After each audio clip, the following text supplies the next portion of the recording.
મિત્રો પાછા આજ અમે જઈ રહ્યા છીએ હજીરા। આજે ત્યાં ગણપતિ વિસર્જન જોવા।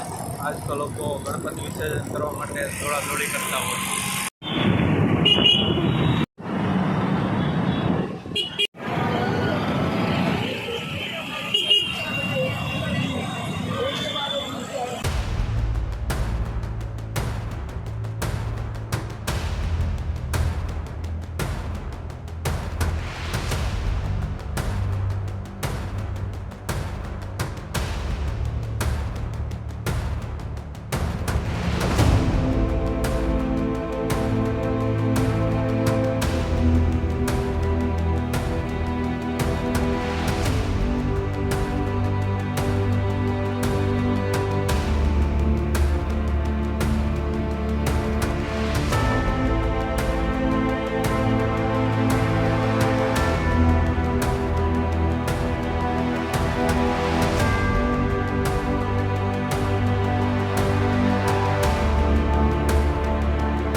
મિત્રો અત્યારે બપોરનો તડકો છે, ફૂલ ગરમ વાતાવરણ છે। આવા સમયમાં આ લોકો જુઓ કેળાનું વિતરણ કરી રહ્યા છે।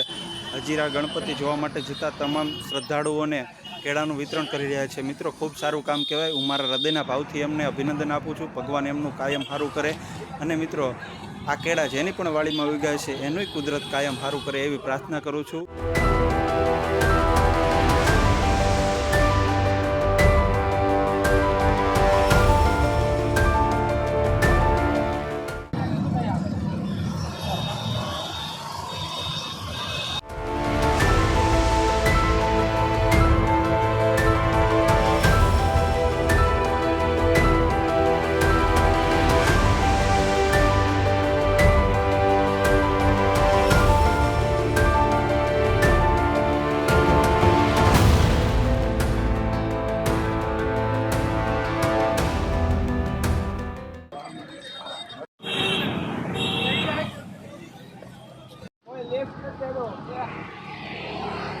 મિત્રો અહીંયા બાઇક તો બહુ સેટે મુકાઈ દીધા પોલીસવાળાએ। હજીરા ઘણું દૂર છે, અહીંથી લગભગ 4-5 કિલોમીટર હાલીને જવાનું છે। અને જો અહીંથી ઘણા બધા નીકળે પણ કોઈ લિફ્ટ દેતું નથી અને હવે થાકીને ત્યાં થઈ ગયા છે।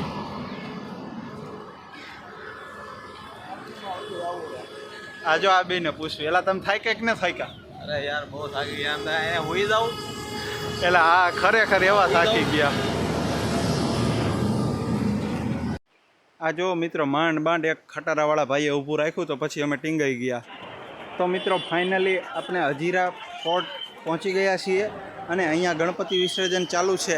લગભગ 10-12 જેટલી ક્રેનો ગણપતિ વિસર્જન માટે મૂકવામાં આવી છે, જે હું તમે જોઈ રહ્યા છીએ।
હાલે હાલો